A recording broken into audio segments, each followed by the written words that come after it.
We on the cusp, we going up, we elevate, yes to the head. We on the cusp, we on the cusp, we on the cusp, we on the cusp. Look at us now, we running town. Hey, what's going on, good people? Yes, you are now locked in with On the Cusp with Rob Pasker. We're on the cusp of growth, on the cusp of elevation, on the cusp of progress, and that's what we discuss here. And today we got one of Toledo's finest, Madam Director of the MBAC, the Minority Business Assistance Center, Vice President of Minority Business Services for the MBAC, Madam Ebony Carter. Give it up for her. Give it up for her. What's going on? Thank you. I'm excited to be here. Yes, indeed. We're excited to have you. So this is my first podcast that I've done for On the Cusp. This is an idea that I've had for a long time, damn near a decade.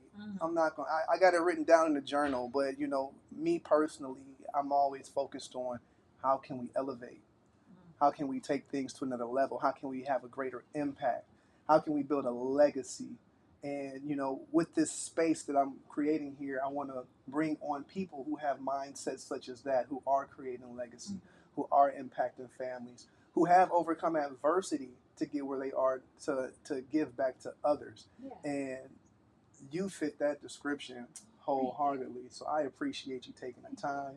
Thank you. It's an honor. I'm excited to be here. Absolutely. Yeah, well, you're here, and she's a very busy woman. Very busy woman. I mean, you see her, and anytime there's something going on as far as business in Toledo, Madam Carter, she is there in the building with her team. Tell the people about the MBAC. What is the MBAC? So the MBAC is a program that was designed on purpose to be able to, and look, they don't pay me for this. This is how I interpret it. Basically a program put together to bridge that gap between women and minority-owned businesses and the rest of the world. Yes. And for far too long, opportunities were not equal across the board for women and minorities. And so this program is basically to help build that wealth for them, build that gap, make sure that there's equity in the game for us, and basically put us on the map. I always tell people, think about it in the sense of monopoly. The world been playing Monopoly for 400 years. Mm-hmm. And they way ahead of the game. Right. I think of the MBAC as a program that allows us to play Monopoly. Allows us to get on the board, buy property, build our businesses, drop the small off our businesses, and just put us in the game so that we can actually operate with everybody else and get those contracts and build that generational wealth and create a legacy so that our kids could have something after we're gone. 100%. Equity, ownership. Talking about equity, ownership is something that, America is made for owners. Exactly. America is made for specifically business owners. Mm-hmm. And so, I'm in real estate, and one of my passions is helping people in the home ownership because, aside from being a business owner, home ownership has the most tax loopholes outside of, let's not call them tax loopholes. All right. Let's just call them tell us about it. Tax code deductions. You can deduct things, right? But so homeownership is second as far as the tax code is concerned, but there are more tax incentives for business owners than anything else in America. This country was started by business owners. So what you're doing is you're helping minority business owners, people of color, women, people who have been marginalized traditionally, build their businesses to create their own economies. Yeah, absolutely. And quintessentially what you're doing is you're helping families build generational wealth. Mm-hmm. Absolutely. It's so powerful. We're the heartbeat. We feed the rest of everything else that's happening around us. Mm-hmm. It's fed through small business. 100%.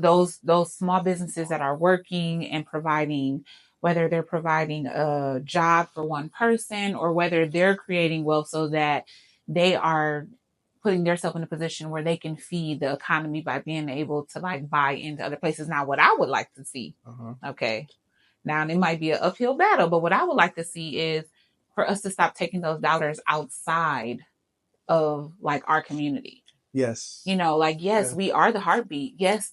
Everyone feeds off of the small business owner, But at what point do we take those dollars and put them back into our economy? That's the beauty in, what it is that we're trying to do, because we don't have to take those, we don't have to jump on the highway and go down the highway and put those dollars into somebody else's grocery store. It's true. And listen, don't get me wrong. I love my Kroger points so I can get some cents off my gas. Right. But just imagine if I could go to a fresh market somewhere in my neighborhood and put those dollars in that fresh market. Like, could you imagine the impact that would do to the economy if we started, doing things like that? Now, I also say the things that we need to change, there's no way to put a pretty bow on it. We gotta get our stuff together. Absolutely. And we can talk about that more, but the things that I really feel like people need to hear is everybody ain't ready to hear it. It's true. Everybody not ready to hear it because entrepreneurship is not for the weak. No. And it ain't for everybody. 100%. Now, I mean, so quintessentially what you're talking about is building up our own economies. Mm-hmm. And I'm a firm believer. Listen, I've been through it all. You learn about the history, specifically of Black people in America, and the things that have been put in place to stop us from building wealth. Mm-hmm. It's really sick. So I went through an angry phase, and I'm like, man, we got to change this.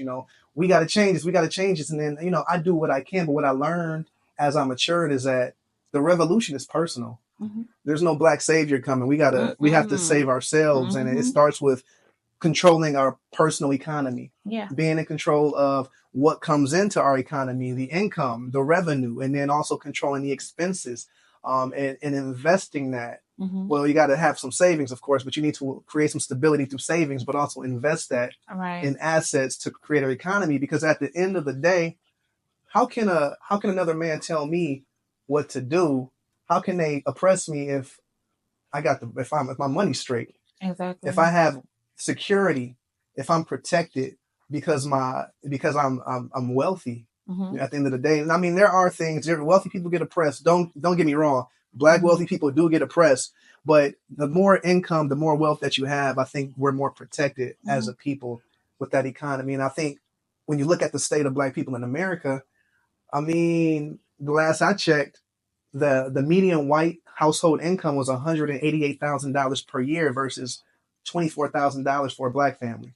So you look at the condition of Black people. I focus on homeownership rates. Just here in Lucas County, per the last U.S. Census, 76% of white households own their properties that they live in versus 36% of Black households. You look at, the health gap, the opportunity gap, the education gap. It all is a reflection of poverty. Even crime rates. Crime rates are a reflection of poverty. Directly related. 100%. There's a correlation. So, but like you said, entrepreneurship isn't for everybody. No, it's not. It takes a special person. Me personally, I was raised an entrepreneur. Mm-hmm. My dad was sending me entrepreneur magazines back when I was like 8, 9 years old. And so it's something that I've always strived for and aspired to. But, living it in my adult life, I sacrificed a lot. Mm-hmm. I make it look good. It looked good. Yeah. It is good, because I'm impacting. I'm able to create a lifestyle for myself and for my children based off of doing what I love to do. But, I also sacrifice a lot. Right. And it's not easy. Right. The adversity that comes. But you keep moving because if you're doing something that you're passionate about and you have faith in the Most High, you understand that for every lesson, every adversity that you go through, there's a lesson in it for the growth. Right. For that. So, yeah. So let me ask you this. How did you get into the position that you're in at the MBAC? Oh, man. That, I'm trying to find a way to condense that story. So, the best way to sum that up is someone said to me, and I can't remember where I read this or if someone just dropped this jewel on me, but what you're seeking, someone said to me, what you're seeking is seeking you. And say that again. What you're seeking is seeking you. Absolutely. And sometimes you have to be a little uncomfortable and be willing to make an adjustment so that your growth, you can walk into that growth. It may be on the other side of that adjustment, right? Yes. And I didn't know exactly what title or where I wanted to land. I just knew what I wanted to do.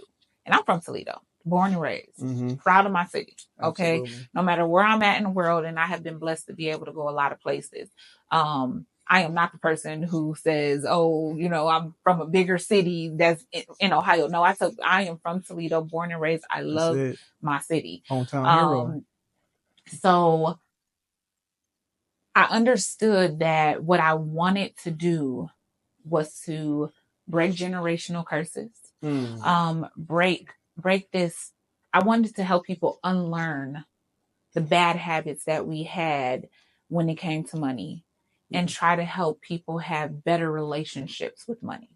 Because so when we speak of wealth, it doesn't necessarily, not even as an entrepreneur, like as people in general, wealth does not always have to come through entrepreneurship. But if you have an unhealthy relationship with money, if you don't understand the power of how to use money, not let it consume you, but truly understand how to use it, you're going to find yourself on that latter end of that statistic where you're below a certain, income line. Like, or, I heard another statistic that said by 2053, if Black people specifically don't change the way this relationship that we have with money, our average household income will be zero. That's ring the alarm. That's a crisis. Right, exactly. So back to your question, what I was seeking was also seeking me. And I truly believe I was not looking for this opportunity. I was perfectly fine teaching my financial classes and trying to get in people's head and taking the time one-on-one to be like, this is what you need to learn. This is what you need to understand about money. Like, one person at a time. I was willing to be a foot soldier for my people and do that. But this opportunity literally dropped right in my lap.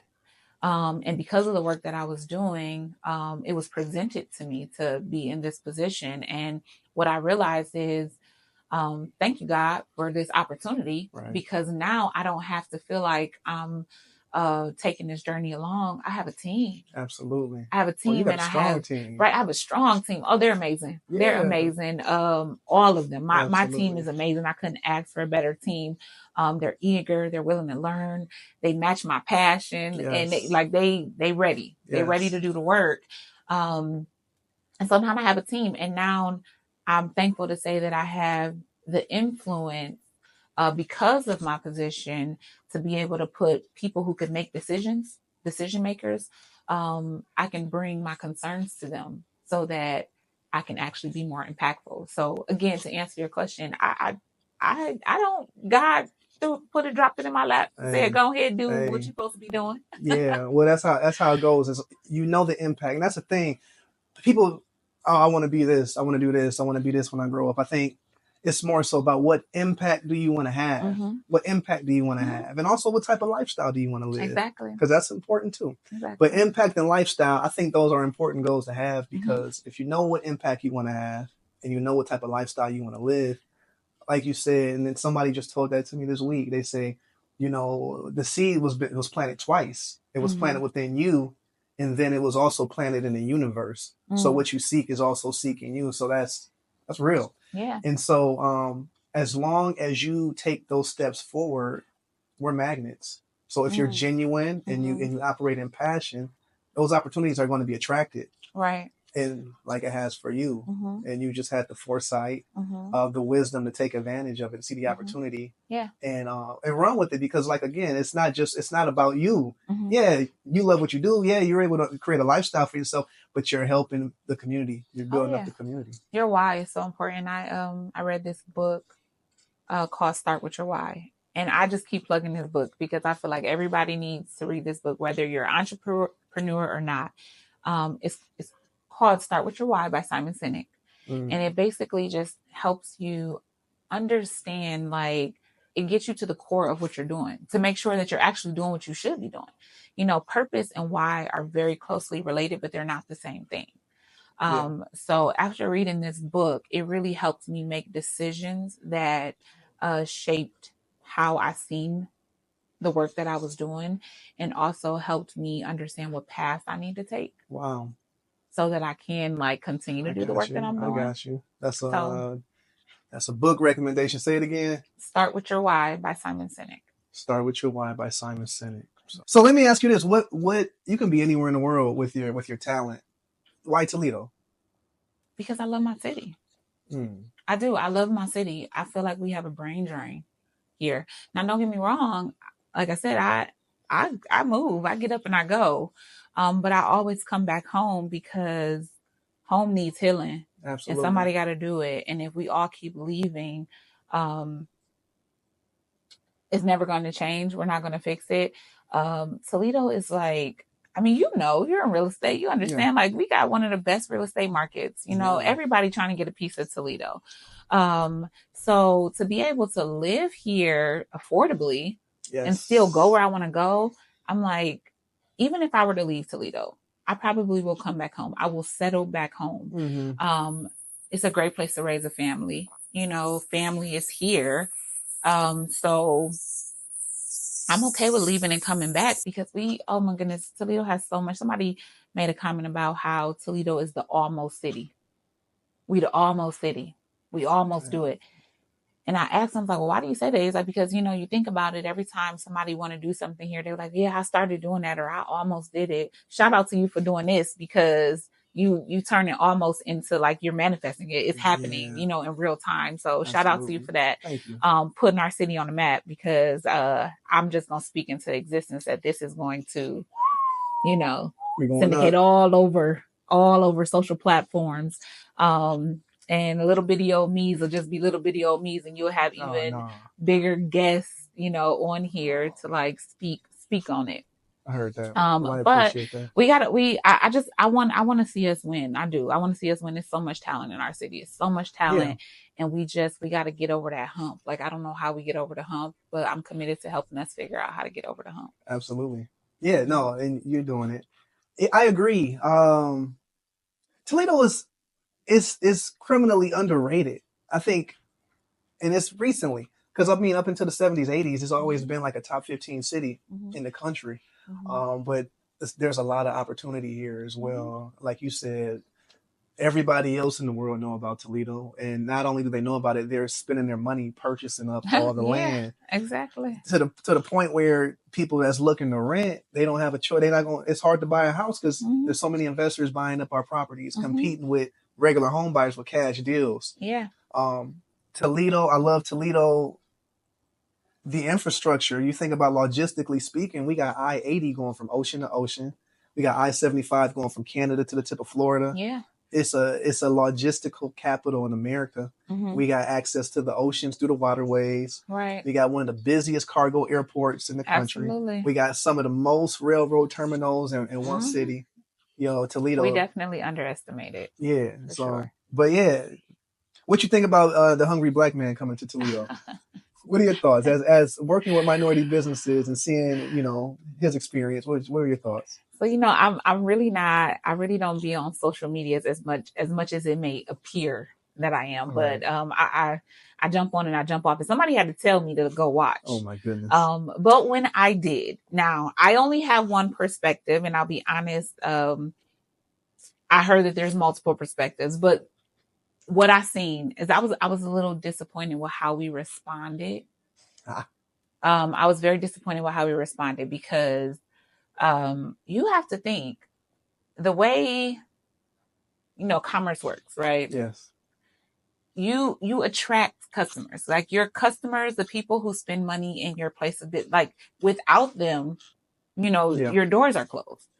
So whether they're in our city or coming from somewhere else, if someone has this perspective of your business, or they don't have a good experience, and they walk away with that experience thinking like, this was a waste of time, this is horrible, as I talk about this place of business in these surrounding cities, and as I travel, or even if he goes back home and he meets somebody who's coming to this area, like, you have to understand word of mouth is so important. And if that was that man's experience, I think it was important for us to take that as an opportunity to do better. Okay. Yeah. So I understand being politically correct. Right, right. So without specifically saying anything to any particular business, what I would say is some things he wasn't lying about. No. Some things he wasn't lying about. It wasn't, and it's things that even people in our city have said. Mm-hmm. You know, these are the conversations that we have amongst each other. Absolutely. And the fact that we're not patronizing these businesses is because we feel the same way, and they're not bringing in enough to elevate. That's the truth. Because they're not willing to change. They're comfortable. They're not willing to get on the other side of that adjustment to be able to present better and provide better customer service. Yeah. And, you know, actually be a enjoyable spot to sit down and have a meal. So, I appreciate his input. And I think that this could have been an opportunity for us as Toledoans to really just like, you know, look at it as a positive and elevate ourselves. Or I did hear this, they asked for him to come back, and then he did come back, and he was able to like 3 times. Yeah, that's what I said, like, I'm surprised he came back as much as he did. But I did hear that he had an opportunity to come back, and like he enjoyed like a few places, like, you know, Bertha Mae's Kitchen and This Is It. And who else? Where else did he go? He went to Dewey Wings. And Dewey Wings got like a good rating and stuff. So it was nice that he came back and actually had to like, I don't know who made the suggestions the first time, but you know, he was able to come back and see some of our hidden jewels, because I didn't know This Is It had a kitchen. They do. I went after seeing that. I actually went and I visited This Is It, and I was like, oh, this one really is good. Absolutely. You know what I mean? Like, so it was an eye opener for me, but we got to understand that those are opportunities to always be able to do better. So, but what I will say, what came from that is, it made me, again, I'm a Toledoan. Yeah. And I'm tired of us being on such a negative platform. So in my circle of economic providers and technical providers, we brought that conversation up. Yes. Because it's business, but we got to talk about community, right? And so we're not far removed from that. So we actually had a conversation amongst a group of technical providers and community economic development community providers, and we talked about it. And so we have a call to action for that. And we want to reach out to those places and actually try to help them. Like, how can we help you? How can we help you, you know, maybe improve the appearance or figure out a way to scale, or, you know, help you with your marketing, or maybe do some training for your staff. Absolutely. So that's our call to action. But again, they got to be willing to accept it. Well, so I'm saying it here first. Yeah. Like, that is our call to action amongst our economic development partners to reach out to those people. And I'm saying it here because we're going to do it. Absolutely. We got a plan in place to do it and reach out to them. They just got to be willing to accept the help. Well, if you build it, they will come. I'm a firm believer. Well, the ones that need it. The ones that it's for. Exactly. It's not for everybody, but for the ones that want more, that want to elevate, you know, that's what you're here for. So with that being said, how can people get in contact with the MBAC? What's the best channel to go through to get the services and get plugged in and what you all have to offer? So the MBAC is housed at the Toledo Regional Chamber of Commerce. And so you could either go to that website and then go to our department, and that has a listing of all of our emails and phone numbers. Or you can email us individually. You can, I would say that's probably the best way to get in contact with us, is to go through the Toledo Regional Chamber of Commerce website and go to our department. And like I said, it has all of our information there. Whether you get, it's okay to shout my team out. Oh, please do. Please do. You got Lenore McIntyre, who is our business counselor. She is a vet in the game. She's been doing this for a very long time. And, you know, she's a lot of times she's my counsel. And I'm not embarrassed to say that, even in my position, like we need support, and she's my support. Because she, like I said, she's done it before. So I lean on her a lot for that. And then we have Sabrina D'Onofrio, who is our financial counselor. She's passionate, and she's ready, eager to learn, ready to help. And then we have Justin Leahy, who is new to this type of work, but is just as eager and ready to help. And he's our certification specialist. Beautiful. So any of those people, even if you can't get me, I'm typically a little busier than they are, trying to make sure that the programs that are necessary are in place so that they can have these resources for the community. So if you reach out to me and I don't respond, charge it to my schedule, not my heart. But one of those three will definitely either get the message to me or help you directly. 100%. Well, yeah, whenever somebody comes to me talking about business, I'm shooting them to the MBAC. Thank you. Yeah. We ready. Because I get it. People reach out to me too, but sometimes you got to go through the proper channels to get my attention. So, but I'm here for the people. Oh yeah, I'm for the people. For the people. I'm here for I'm the definitely people. for the people. Absolutely. You got anything else for the people? Yeah, I mean, if you need help, please come talk to us. If it's not something that we can take care of, we will try to direct you to where you need to go. We are not gatekeepers. I preach that we are not gatekeepers. Whoever needs you, whatever you're seeking, that person is also seeking you, and we will make sure that we make that connection if it's not something that we can do. Heard that. I mean, it's resources here, man. Come on now, get tapped in so you can elevate, so you can take it to the next level. Because that's what it takes. It takes individuals leveling up. When individuals level up, families level up. Absolutely. And when families level up, now we got a village that's leveling up. Create your village. Yes. Yeah. And the village is turned into nation. We bring them together. Absolutely. So that's what it's about. Absolutely. That's what it's about. We on the cusp. We going up. Let's get it. Yes. Peace.